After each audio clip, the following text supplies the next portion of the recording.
اشرح لي صدري ويسر لي أمري واحلل عقدة من لساني يفقهوا قولي۔ اللہ تعالیٰ کی بے پایا حمد و ثنا، اس کی تعریف، اس کی تقدیس اور اس کی تحمید اور تمجید، اس کی توحید کا اقرار اور اس کی نعمتوں کا اظہار۔ درود و سلام و رحمت عالم نبی مکرم، رسول معظم، شاہ محمد الرسول اللہ صلی اللہ علیہ وسلم کی ذات پر، اور اللہ کی رحمت نازل ہوں صحابہ کرام پر، تابعین پر، ائمہ دین، فقہائے کرام، مجاہدین اسلام اور اولیاء اعظام پر۔ رمضان المبارک کی شان تو یہ ہے کہ اس میں قرآن مجید نازل ہوا، لیکن جو ہمیں فائدہ اٹھانے کی ترغیب دی گئی ہے وہ یہ ہے کہ ہم رمضان المبارک سے اپنے گناہوں کی بخشش کا کام لیں۔ اس کی شان، رفعت، مقام وہ اپنی جگہ پہ، وہ ایسے کہ روزے کا بھی مقصد یہ کہ ہم اپنے دامن کو گناہوں سے بچائیں، اور تتقون کا ایک مطلب یہ بھی ہے کہ تم جہنم سے بچ جاؤ۔ اسی طرح قیام اللیل کا بھی مقصد یہ بتایا گیا کہ جو ایمان اور اللہ سے ثواب کی امید سے اس کو پا لیتا ہے، اس پہ قیام کرتا ہے، تو اس کے سابقہ گناہ معاف کر دیے جاتے ہیں۔ تو رمضان اور بخشش کا ایک گہرا تعلق ہے، اور وہ حدیث بھی اپنے ذہن میں رکھیے جو بہا دفعہ آپ سنتے رہتے ہیں کہ نبی کریم صلی اللہ علیہ وسلم منبر پر جلوہ افروز ہوئے تو آپ نے 3 مرتبہ آمین کہی۔ تو آمین آپ نے جب کہی بغیر کسی سبب کے، تو صحابہ نے اس کا سبب پوچھا تو آپ نے فرمایا کہ جبریل آئے تھے۔ تو انہوں نے یہ کہا تھا کہ جس کی زندگی میں رمضان آئے اور وہ بخش نہ دیا جائے تو اس کو اللہ تعالیٰ اپنی رحمت سے دور کر دے۔ تو میں نے کہا آمین۔ تو اس کا مطلب ہے کہ رمضان سے جو ہم نے کام لینا ہے، سب سے اہم وہ گناہوں کی معافی ہے، بخشش ہے۔ اگر کسی کی بخشش نہیں ہوتی تو پھر یہ اس کے لیے اس کے رمضان پر ایک سوالیہ نشان ہے۔ آپ کو کیسے پتہ چلے کہ میری بخشش ہوئی ہے کہ نہیں؟ مجھے کیسے پتہ چل سکتا ہے؟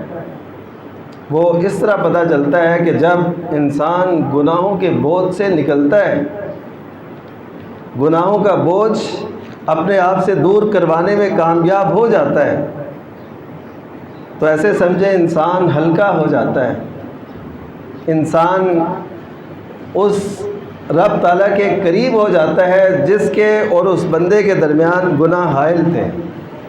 کہ گناہ ہی ہے نا، وہ بوجھ ہیں جن کی وجہ سے ہمیں رب کا قرب نصیب نہیں ہوتا۔ اگر وہ قرب ملنے لگ جائے، ایسے سمجھیں وہ گناہوں کا بوجھ ہم سے اترتا چلا جا رہا ہے۔ اور اگر وہ روٹین اسی طرح ہے، وہی عادات ہیں، وہی معمولات ہیں، وہی طرز عمل ہے، وہی سوچ، فکر، ایمان انہی کیفیات میں تذبذب کا شکار ہے، تو پھر سمجھ لیں کہ وہ گناہ ہم سے بخشے نہیں گئے۔ سادہ لفظوں میں اسے ایسے کہہ سکتے ہیں کہ رمضان سے پہلے کی زندگی میں اور رمضان اور اس کے بعد والی زندگی میں کوئی فرق نہیں آتا، تو پھر اس کا واضح مطلب یہ ہے کہ رمضان سے ہم نے فائدہ نہیں اٹھایا، ہمارے گناہ نہیں بخشے گئے۔ تو اب بھی چونکہ آخری ایام ہے اور اللہ تعالیٰ جو بھی لمٹ دیتے ہیں کسی چیز کی، تو وہ آخری وقت تک اللہ تعالیٰ اس کا انتظار کرتے ہیں کہ کوئی اب بھی آ جائے تو میں اس کو بخش لوں، اس کی آخری لمحے تک۔ جیسا کہ اللہ تعالیٰ نے یہ فرمایا نا کہ اللہ تعالیٰ زندگی میں وہ ایک انسان کی توبہ قبول کرتا ہے، تو زندگی کا آخری لمحہ جب تک وہ موت کے فرشتے کو نہیں دیکھ لیتا، یا اس کی نفس، اس کی روح نکل کے اس کے گلے تک نہیں آ جاتی، تب تک بھی اللہ تعالیٰ اس کے لیے معافی کے دروازے کھلے رکھتا ہے۔ اسی طرح قیامت تک کے لیے مہلت دی ہے، تو قیامت تک کے لیے جو جو لوگ ایمان لاتے رہیں گے، توبہ کرتے رہیں گے، تو اللہ تعالیٰ انہیں بخشتا چلا جائے گا۔ یہ جب تک سورج مغرب سے نہیں نکلے گا اس وقت سے پہلے پہلے اللہ تعالیٰ لوگوں کے گناہوں کو بخشتا چلا جائے گا۔ یہ جو بھی اس نے لمٹ رکھی ہوتی ہے وہ آخری لمحے تک موجود ہے، اسے اس آفر سے ہمیں فائدہ اٹھا لینا چاہیے۔ شیطان جو ہمارا سب سے بڑا دشمن ہے، وہ ہمیں امیدیں دلاتا رہتا ہے کہ اللہ تعالیٰ بہت بخشنے والا ہے، بہت رحم فرمانے والا ہے، اور پھر زندگی کی امید پر ہماری توبہ کو مؤخر کرتا رہتا ہے، معافی کو، استغفار کو ہم سے دور کرتا رہتا ہے، اور ایک دن ایسا آتا ہے کہ انسان کو وہ معافی کا، استغفار کا، توبہ کا موقع نہیں ملتا اور اس دنیا سے رخصت ہو جاتا ہے، وہ گناہوں کے بوجھ سمیت جس کے ایک ایک حصے کا اس نے جواب دینا ہے اللہ تعالیٰ کے حضور۔ تو اس وجہ سے ہمیں یہ دیکھنا ہے کہ گناہ ہو جانا، گناہ کا سرزد ہو جانا، یہ کوئی شریعت کی نگاہ میں ایسا جرم نہیں ہے جس کا کوئی حل نہیں ہے۔ شریعت کی نگاہ میں یہ جرم ہے کہ ہم گناہوں کے بوجھ لے کے پھرتے رہیں۔ آپ کو پتہ بھی ہو، مجھے پتہ بھی ہو کہ یہ گناہ ہیں، ان کے بوجھ ہیں، اور اللہ تعالیٰ نے یہاں تک کہہ دیا کہ اللہ تعالیٰ اپنے ہاتھ پھیلاتا ہے۔ صحیح مسلم کی روایت ہے، ان اللہ یبسط یدہ، کہ اللہ تعالیٰ صبح کے وقت اپنے ہاتھ پھیلاتا ہے، حالانکہ پھیلاتے تو ہم اس کے سامنے ہاتھ ہیں، ضرورت تو ہماری ہے، لیکن وہ اپنے ہاتھ پھیلاتا ہے۔ کیوں؟ لیتوب مسیء اللیل، تاکہ رات کو جس نے گناہ کیے ہیں وہ توبہ کر لے۔ یعنی وہ ہر روز اپنے ہاتھ پھیلاتا ہے کہ جو مجرم ہے وہ توبہ کر لے، اور مجرم ان گناہوں کو سال ہا سال اپنے کندھوں پر اٹھائے رکھتے ہیں کہ ٹھیک ہے دیکھی جائے گی، معافی کر لیں گے۔ ہم کسی کو اللہ تعالیٰ کی رحمت سے مایوس نہیں کرنا چاہتے، لیکن اس کے بھی کچھ ضابطے ہیں۔ جو ایسے کرتا ہے کہ گناہوں سے معافی کی وہ کوئی کوشش ہی نہ کرے، اپنے گناہوں کو گناہ ہی نہ سمجھے، تو پھر اس کو معافی کی بعض اوقات توفیق وہ اٹھ جاتی ہے، اسے وہ توفیق نہیں ملتی۔ یہ بھی ضروری نہیں ہے کہ اللہ تعالیٰ ہر ایک کو بخش دے، اور یہ بھی ضروری نہیں ہے کہ اللہ تعالیٰ ہر ایک کو پکڑ لے۔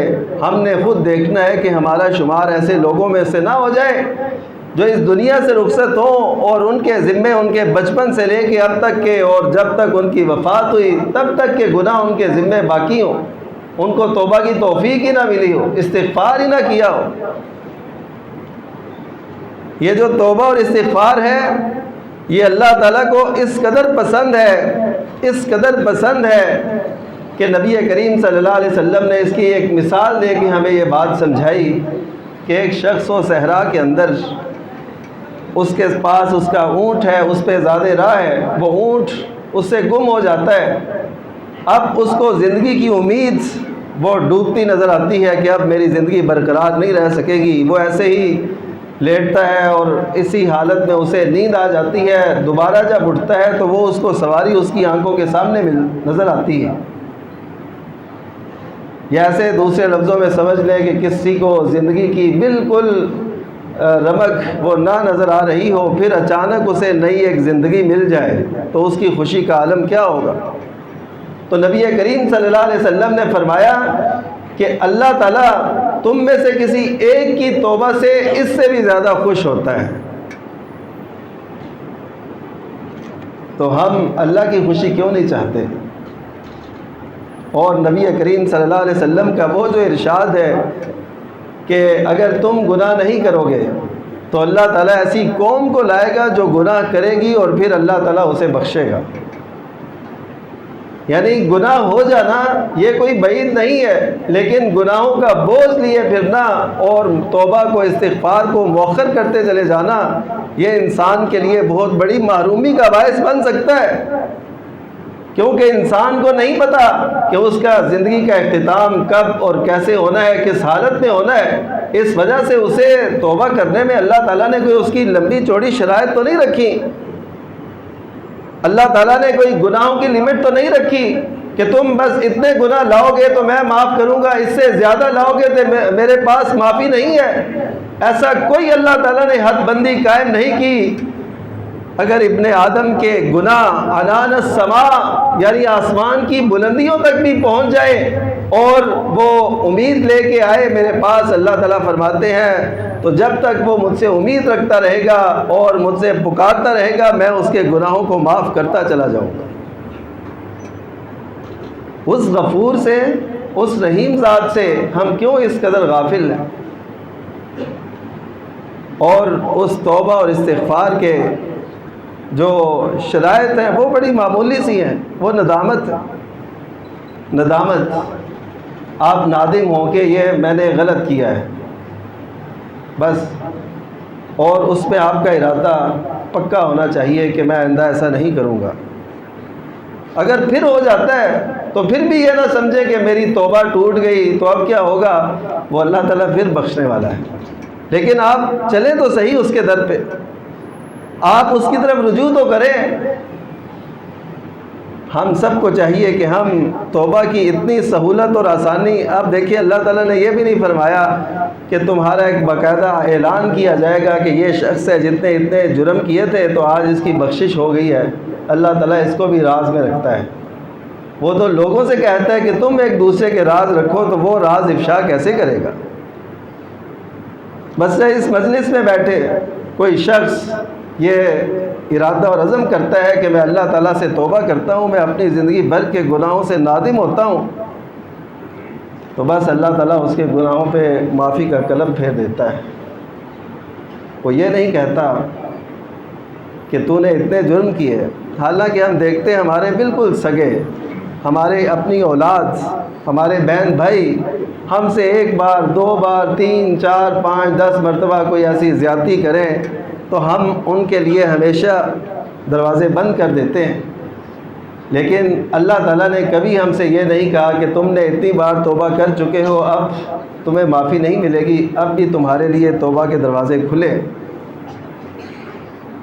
اور ہم تو بھول بھی جاتے ہیں کہ کس کس نے زیادتی کی اور کس کس وجہ سے ہمارے درمیان دوریاں ہوئیں، لیکن اللہ تعالیٰ کو تو سارا پتہ ہے۔ وَمَا كَانَ رَبُّكَ نَسِيًّا، آپ کا رب بھولنے والا نہیں ہے، اس کے سامنے ہے سب کچھ۔ تو اللہ تعالیٰ نے کبھی کسی کو یہ تانا نہیں دیا کہ تم جوانی کے اندر، تم ادھیڑ عمر کے اندر اتنے جرائم کر کے آئے ہو، یہ تمہارے جرائم کی فہرست ہے، اور اب تم آخری عمر میں جب تمہارے اعضاء کام نہیں کر رہے اب تم اس کے در پہ آئے ہو۔ اللہ تعالیٰ نے کبھی یہ تانا بھی نہیں دیا، بلکہ حدیث میں تو ایسی امید دلائی گئی ہے کہ اللہ تعالیٰ بعض اوقات ایک شخص کو شہد پلواتا ہے۔ اصلہ اللہ کے لفظ حدیث میں شہد پلانا اللہ تعالیٰ کی طرف سے اس کا اہتمام ہوتا ہے۔ تو صحابہ نے پوچھا کہ یہ کیا ہے؟ تو آپ نے فرمایا کہ یہ وہ شخص ہے جس کو اللہ تعالیٰ آخری وقت میں کوئی ایسے کام کرنے کی توفیق دیتا ہے جس سے اللہ تعالیٰ راضی ہو جاتا ہے اور اس کا بیڑا پار ہو جاتا ہے، وہ کامیابی سے ہمکنار ہو جاتا ہے۔ تو یہ زندگی کے کسی بھی لمحے میں اگر انسان کو نیکی کی توفیق ملتی ہے تو یہ ایسے سمجھے کہ اس کے گناہ دھلے ہیں، تو اب اس کا وہ جو مائنڈ ہے، اس کا جو ماحول ہے، حالات ہیں، وہ ایسے بن گئے ہیں کہ وہ نیکی کی طرف راغب ہونے لگا ہے۔ اس توبہ اور استغفار کے بہت سے فوائد بھی اللہ تعالیٰ نے ذکر فرمائے ہیں، نبی کریم صلی اللہ علیہ وسلم نے بیان فرمائے۔ ایک تو ہے نا گناہوں سے بخشش، یہ تو بہت بڑا فائدہ ہے، یہ ہمارے سامنے ہونا چاہیے، اور گناہوں سے نفرت کا ایک ماحول ہمارے ذہن میں ہو کہ ہم نے گناہوں سے ہمیشہ نفرت کرنی ہے، وہ ہو گیا ہے تو اس کو اپنے آپ سے دور کرنا ہے، اس بوجھ کو اتارنا ہے۔ توبہ اور استغفار کا سب سے بڑا فلسفہ تو یہ ہے کہ گناہ دھل جاتے ہیں اور زندگی بھر کے بڑے بڑے گناہ بھی اللہ تعالیٰ معاف کر دیتا ہے۔ وہ 100 بندوں کا قاتل جس نے 99 قتل کیے اور پوچھنے چلا کہ میری معافی ہو سکتی ہے، نہیں، تو اس سے کہا گیا کہ تمہاری معافی کیسے؟ کسی راہب نے، کسی ایسے شخص نے کہا جس کو علم نہیں تھا، تو اب اس نے اس کو بھی قتل کر دیا، 100 کا وہ قاتل ٹھہرا۔ اب وہ کسی اور سے پوچھنے چلا کہ میری معافی ہو سکتی ہے؟ اس کے الفاظ کیا ہے؟ حل من توبہ، حل لی من توبہ، کیا میرے لیے توبہ ہو سکتی ہے؟ یہ دل کی ایک لگن ہے جو وہ لے کے چلا ہے کہ میرے لیے توبہ ہو سکتی ہے۔ وہ اب ایک عالم کے پاس جاتا ہے، وہ اسے بتاتا ہے کہ توبہ کیوں نہیں ہو سکتی، اللہ تعالیٰ معاف کرنے پہ قادر ہے۔ تم یہ کرو کہ تم اس بستی کو چھوڑو جو قاتلوں کی بستی ہے، جو غلط لوگوں کی بستی ہے، اور اس بستی کا رخ کرو جو اچھے لوگوں کی بستی ہے۔ تو جب وہ اس طرف جا رہا تھا تو رستے میں اسے موت نے آ لیا۔ آپ نے ایک ویڈیو وائرل دیکھی ہوگی کہ ایک شرابی مسجد میں داخل ہو جاتا ہے کسی باہر کے ملک کی، تو وہ کہتا ہے کہ مجھے نماز پڑھاؤ۔ لوگ اسے کہتے ہیں کہ تم کہاں سے آ گئے شرابی، تم مسجد میں کیسے آ گئے، چلو باہر باہر۔ وہ امام صاحب جو ہے نا وہ کہتے ہیں کہ نہیں، اس کو آنے دو، اس کو میں نماز پڑھاتا ہوں۔ وہ کہہ رہا تھا کہ مجھے نماز پڑھائیں، تو انہوں نے نماز پڑھائی تو سجدے کی حالت میں تھا تو اس کی روح پرواز کر گئی۔ تو یہ وہ لمحات ہوتے ہیں، انسان ان کو بعض اوقات اگنور کر دیتا ہے، ان کو اہمیت نہیں دیتا، لیکن یہ زندگی کے لیے بہت اہم رول ادا کر رہے ہوتے ہیں، جو اس کی اخروی زندگی سے گہرا تعلق رکھتے ہیں۔ تو وہ شخص رستے میں اس کی موت آ گئی۔ اب رحمت کے فرشتے اور یعنی جو نیک بندوں کی روح قبض کرتے ہیں وہ بھی آ گئے، اور جو برے لوگوں کی روح قبض کرتے ہیں وہ بھی آ گئے۔ وہ کہنے لگے کہ ہم نے لے کے جانا ہے، وہ کہنے لگے ہم نے لے کے جانا ہے۔ میں بتانا یہ چاہتا ہوں کہ اللہ تعالیٰ بندوں کے گناہ معاف کرنے کے کتنے اسباب پیدا فرما دیتا ہے۔ کوئی توبہ کرنے کے لیے چلے تو صحیح، آئے تو صحیح۔ ہم تو مائل با کرم ہے، کوئی سائل ہی نہیں، راہ دکھلائے کسے، کوئی راہ روے منزل ہی نہیں۔ وہ اللہ تعالیٰ نے پھر فیصلہ یہ فرمایا کہ پیمائش کی جائے، جس کی طرف زمین کم ہے اس طرف کے فرشتے اس کی روح قبض کر لیں، یعنی نیک لوگوں کی بستی اور برے لوگوں کی بستی کے درمیان فاصلہ دیکھا جائے، اور جہاں پہ یہ فوت ہوا ہے اگر فاصلہ نیک لوگوں کی بستی کے قریب ہے تو اس کو نیک لوگوں کی روح قبض کرنے والے فرشتے اس کی روح کو قبض کریں۔ تو پھر اس حدیث سے باقاعدہ لفظ ہے کہ اللہ تعالیٰ نے اس طرف کی زمین کو حکم دیا کہ وہ سکڑ جائے۔ وہ سکڑی پیمائش ہوئی تو اس کا جو فاصلہ تھا وہ کم تھا، تو اللہ تعالیٰ نے اس نیک لوگوں کی روح قبض کرنے والوں کے فرشتے کے ذریعے سے اس کی روح قبض کروائی۔ اس کا مطلب ہے جس کی روح نیک وہ فرشتے قبض کر رہے ہیں جو نیک لوگوں کی روح قبض کرتے ہیں، تو ایسے سمجھیں اس کا پہلی منزل جب آسان ہوگی تو باقی کے مراحل اس کے لیے آسان۔ تو اللہ تعالیٰ جو جانتا ہے کہ یہ 100 بندوں کا قاتل ہے، تو وہ جب اپنے بندوں پہ اتنا مہربان ہے کہ اس نے بس اس کے دل کے اندر ایک عزم اور ایک جذبہ ہے کہ حل لی من توبہ۔ ہم بھی کبھی اپنے رب کے حضور اپنے گناہوں پہ نظر ڈالتے ہوئے ما اسررت وما اعلنت، جو میں نے پوشیدہ کیے، جو علل اعلان کیے، جو میں نے جہالت میں کیے، جو میں نے علم سے کیے، جو خطاً کیے، جو عمدن کیے، یہ میرے گناہ ہیں جو مجھے نظر آ رہے ہیں، وہ سامنے لے کے کبھی کہیں کہ حل لی من توبہ، کہ میرے لیے بھی توبہ ہو سکتی ہے، تو اللہ تعالیٰ کی طرف سے یہی جواب آئے گا کہ تمہارے لیے توبہ ہے۔ اور یقیناً وہ دن ہماری زندگی کے اندر ایک بہت خوش کن دن ہوگا، وہ ہماری زندگی کے اہم دن ہوگا جب ہم اپنے رب کے حضور سے اپنے گناہوں کی معافی تلافی کرا لیں گے، اور اسی طرح لوگوں سے بھی معافی تلافی۔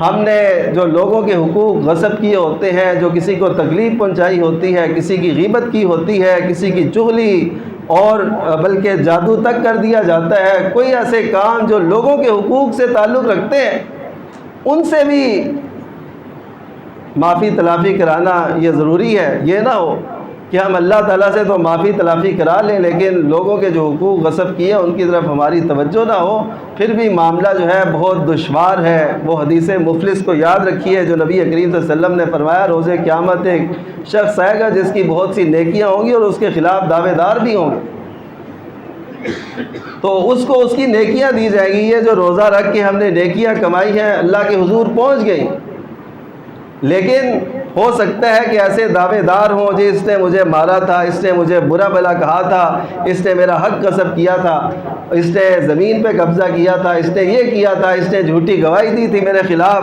یہ ساری باتیں جب اللہ کے حضور ہوں گی تو اس کی نیکیاں پھر ان لوگوں میں تقسیم کی جائیں گی.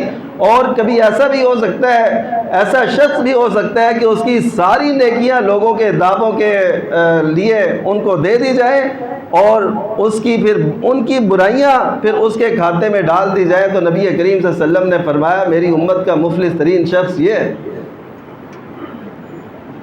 تو اس توبہ کے استغفار کے فوائد، گناہوں کی بخشش کے علاوہ یہ بہت بڑا اور اہم ترین ایک انعام ہے استغفار اور توبہ کا، بخشش کا، کہ انسان کے گناہ معاف ہو جائیں. یہ اتنا بڑا انعام ہے کہ جس کے گناہ معاف ہو گئے تو بس اس کا تو بیڑا پار ہے، اس کو تو اب اللہ تعالیٰ اپنی جنت میں داخل کرے گا. لیکن اس کے ساتھ ساتھ اللہ تعالیٰ نے کچھ فوائد بھی اس کے بتائے ہیں. سورہ ہود کے آغاز میں اللہ تعالیٰ نے فرمایا کہ استغفروا ربکم ثم توبوا الیہ، کہ اپنے رب سے بخشش طلب کرو پھر اس کی طرف توبہ کرو. بخشش جو استغفار ہوتا ہے یہ چھوٹے گناہوں کے لیے ہوتا ہے کہ استغفر اللہ ہم کہتے ہیں کہ یا اللہ میرے گناہ بخش دے. اور جو توبہ ہوتی ہے یہ بڑے جرائم اور بڑے گناہوں کے لیے ان پہ ندامت کرتے ہوئے اور آئندہ نہ کرنے کا عزم کرتے ہوئے یہ کرنی ہوتی ہے. تو استغفار بھی ہو، توبہ بھی ہو، تو اس کے نتیجے میں پھر اللہ تعالیٰ کیا فائدہ دیتے ہیں؟ یمتعکم متاعا حسنا، کہ اللہ تعالیٰ تمہیں بہت اچھا فائدہ نصیب کریں گے. جو کہاں تک ہوگا؟ الی اجل مسمى، ایک وقت مقرر تک، یعنی جب تک تمہاری زندگی ہے، مفسرین نے لکھا، یا جب تک وہ یہ سلسلہ جاری ہے اس وقت تک اللہ تعالیٰ وہ نسلوں کے اندر اس استغفار کی وجہ سے فوائد ان کی نسلوں تک پہنچاتا رہے گا.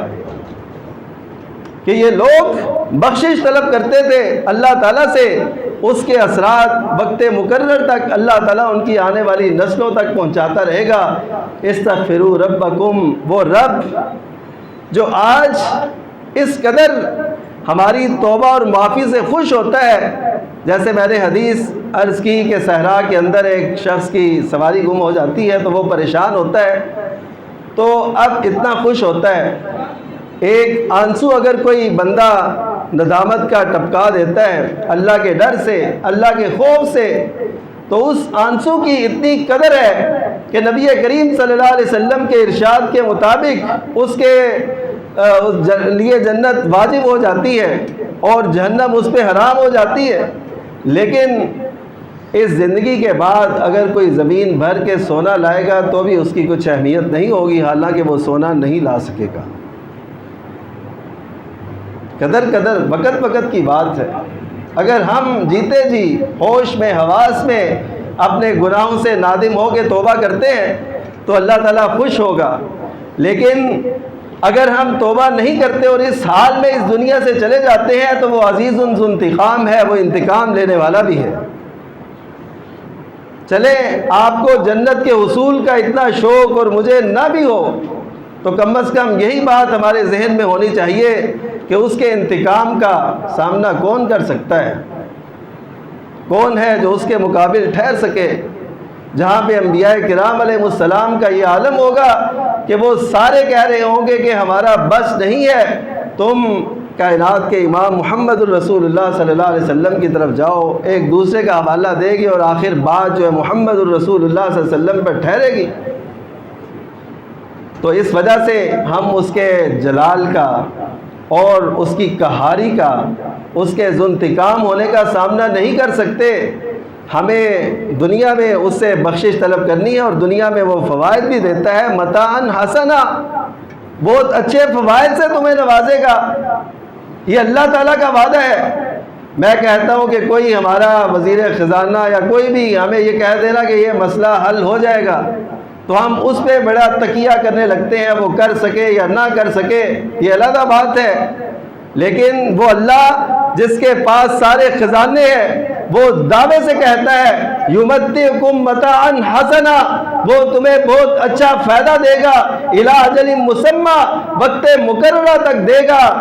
اس کا جو متاع حسن ہوتا ہے نا، اس کا جو سامان اچھے طریقے سے اور اچھا سامان دینا، اس میں پھر لوگوں کی یہ ذلت اور رسوائی نہیں ہوتی آج جو لوگوں کے ساتھ ہو رہی ہے۔ ہم اس سے اپنے مسئلے حل کروانا نہیں چاہتے، کیونکہ ہم یہ سمجھتے ہیں کہ سارے ہمارے مسائل لوگوں ہی نے حل کرنے ہیں جو ہم ہی میں سے اوپر گئے ہیں۔ یہ نہیں حل کر سکتے۔ ایک ہی ذات ہے جو مسائل کو حل کر سکتی ہے، مشکلات کو دور کر سکتی ہے۔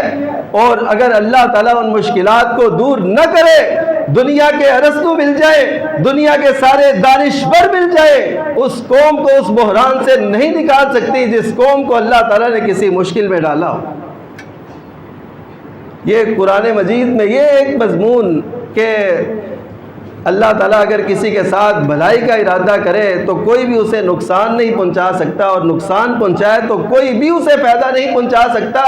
یہ ایک مضمون قرآن مجید کے اندر سینکڑوں بار بیان ہوا۔ اسی قرآن کو پڑھنے والے ایک سے ڈستے ہیں، پھر دوسرے سے ڈسے جاتے ہیں، پھر تیسرے سے ڈسے جاتے ہیں، پھر بھی انہیں خیال نہیں آتا کہ ہم مالک کی طرف رجوع کیوں نہیں کرتے، اس کی طرف توبہ کیوں نہیں کرتے۔ وہ متاع حسن دینے پہ قادر ہے، وہ بہت اچھا فائدہ دے گا، عزت سے دے گا، ذلت اور رسوائی پاس بھی پھڑکنے نہیں دے گا۔ اسی طرح سیدنا نوح علیہ السلام نے اپنی قوم سے یہ بعض میں کہا تھا، فَقُلْتُ اسْتَغْفِرُوا رَبَّكُمْ إِنَّهُ كَانَ غَفَّارًا۔ سیدنا نوح علیہ السلام اپنی قوم کو انی دعوت قومی لیلا و نہارا، کہ میں نے اپنی قوم کو راتوں کو بھی پکارا، دن کو بھی پکارا۔ میں نے ان سے یہ بھی کہا اللہ تعالیٰ سے بخشش طلب کرو۔ اس کے نتیجے میں کیا ہوگا؟ یرسل السماء علیکم مدرارا، وہ آسمان سے موسلادھار بارشیں نازل فرمائے گا، ویمددکم باموال و بنین، اور تمہاری مال سے بھی تمہاری مدد کرے گا، بیٹوں سے بھی تمہاری مدد کرے گا، ویجعل لکم جنات ویجعل لکم انہارا، وہ تمہارے لیے باغات بھی پیدا فرمائے گا اور تمہارے لیے نہریں بھی جاری کرے گا۔ تم نے ایک کام کرنا ہے کہ اللہ تعالیٰ سے بخشش طلب کرو، اس کے نتیجے میں اللہ تعالیٰ نے تمہارے سارے مسائل اور مشکلات حل کر دینی ہے۔ لیکن نہ نوح علیہ السلام کی قوم نے اس بات کو تسلیم کیا، نہ آج ہم تسلیم کرتے ہیں۔ ہم کہتے ہیں کہ یہ گناہوں کی بخشش سے اتنے مسائل حل ہو جانا یہ کیسے ممکن ہے؟ یہی وہ شکوک و شبہات کی وہ چیز ہے جو آج ہمارے ذہنوں میں انڈیلی جاتی ہے کہ سب کچھ یہ دنیا ہے، تم کچھ کرو گے، تمہارے پاس وسائل ہوں گے تو جیو گے، مقابلہ کرو گے۔ میں کہتا ہوں ان سب باتوں کو چھوڑ دیجئے، بات صرف یہ ہے کہ آپ اپنے گناہوں پہ نادم ہوں، بخشش طلب کریں، تو دیکھیے اللہ تعالیٰ کے وعدے ہمارے ساتھ کیسے پورے ہوتے ہیں۔ اور اللہ تعالیٰ وعدوں میں سچا ہے، اپنے وعدے سچے کر کے دکھاتا ہے۔ اس نے کہا تھا نا، میں موسیٰ علیہ السلام کو نجات دوں گا، بنی اسرائیل کو نجات دوں گا اس فرعون کے چنگل سے۔ اس نے موسیٰ علیہ السلام اور بنی اسرائیل کو نجات دی کہ نہ دی؟ فرعون کے پاس سارے اختیارات تھے، اور اللہ تعالیٰ نے یہ بات وہاں پہ فرمائی، وَتَمَّتْ كَلِمَةُ رَبِّكَ عَلَىٰ بَنِي إِسْرَائِيلَ لَمَّا صَبَرُوا، بنی اسرائیل پر وہ بات اس وقت پوری ہوئی جب انہوں نے صبر و استقامت کا مظاہرہ کیا۔ آج ہمارے پاس صبر نہیں ہے، استقامت نہیں ہے، استغفار نہیں ہے، توبہ نہیں ہے، ہمارے پاس ہے تو سوشل میڈیا پہ وہ پوسٹیں ہیں شیئر کرنے کے لیے ایک دوسرے کی جماعت کے خلاف، اور اس کے علاوہ اللہ تعالیٰ کی طرف رجوع نہیں ہے۔ اللہ کی ہم مانتے ہی نہیں ہے کہ وہ ہمارے مسائل حل کر سکتا ہے، تو پھر وہ کیسے ہمارے مسائل حل کرے گا؟ اسی طرح سیدنا ہود علیہ السلام نے اسی استغفار کی برکت سے یہ بات فرمائی، سورہ ہود کے اندر موجود ہے، وَيَزِدْكُمْ قُوَّةً إِلَىٰ قُوَّتِكُمْ، کہ تمہاری جو قوت ہے، استغفار تم کرو گے، تمہارے پاس جتنی اختیار اور قوت ہے اس میں اللہ تعالیٰ مزید اضافہ فرمائے گا۔ آج جو ہم کہتے ہیں نا، ہمارے خطے، ہمارے علاقے، ہمارا جو مارکیٹ کا نظام ہے وہ سب کفار کے ہاتھوں میں ہے، اور وہ ٹیکس جو مرضی عائد کرے، IMF ہے، دوسرے تیسرے، تو اللہ تعالیٰ فرماتے ہیں استغفار تم کرو گے۔ سیدنا ہود علیہ السلام کی زبانی اللہ تعالیٰ نے بیان فرمایا، وَيَزِدْكُمْ قُوَّةً إِلَىٰ قُوَّتِكُمْ، استغفار تم کرو گے۔ تم نے ٹینک نہیں جمع کیے، ٹیکنالوجی نہیں کی، تم نے صرف استغفار کیا، اس کے نتیجے میں اللہ تعالیٰ تمہیں ایسی قوت دے گا کہ روئے زمین پر تمہارا غلبہ ہوگا۔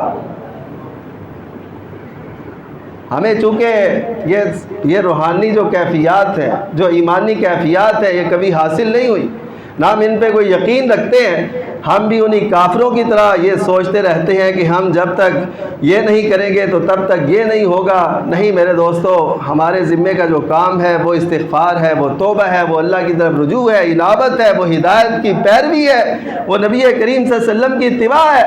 تو اس کے نتیجے میں آپ دیکھیں کہ ہماری زندگیوں میں اور اس قوم کے اندر کیسا غلبہ اور عروج آتا ہے کہ دنیا دھنگ رہ جائے گی کہ ایسے کیسے ہو سکتا ہے۔ اس وجہ سے ہم سب کو یہ عزم کرنا ہے۔ آپ یہ نہ سوچئے گا کہ سارے لوگ، کوئی بھی استغفار نہیں کرے گا۔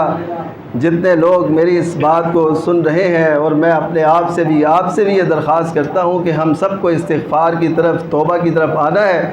اس کے نتائج سے اللہ تعالی ہمیں ضرور نوازے گا۔ یہ عزم کیجئے، گناہوں کا بوجھ اپنے آپ سے دور کیجئے۔ وہ گناہ کوئی اچھے تو نہیں ہے، وہ ہمارے لیے وبال ہے، وبال جان ہے، ہمارے لیے مشکلات کا باعث ہے۔ قبر میں، حشر میں جب ہم تنہائی میں ہوں گے تو کیوں ان کو لیے پھرتے ہیں؟ نبی کریم صلی اللہ علیہ وسلم فرماتے ہیں کہ میں، یعنی نبی کریم صلی اللہ علیہ وسلم جو کائنات کے امام ہیں اور اتنی شان ہے، آپ فرماتے ہیں کہ میں اللہ تعالیٰ کے حضور دن میں 100 مرتبہ بخشش طلب کرتا ہوں۔ استغفار اس لیے ضروری نہیں ہوتا کہ ضرور انسان سے کوئی گناہ ہی سرزد ہوئے ہوں۔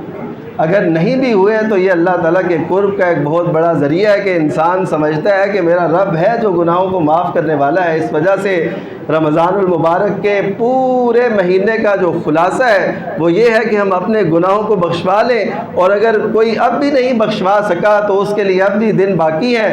تو ہمیں چاہیے کہ ہم اس طرف ضرور رجوع کریں کہ ہم نے اپنے گناہ اپنے آپ سے دور کرنے اور اللہ تعالیٰ کے قریب ہونا ہے۔ وآخر دعوانا الحمدللہ رب العالمین۔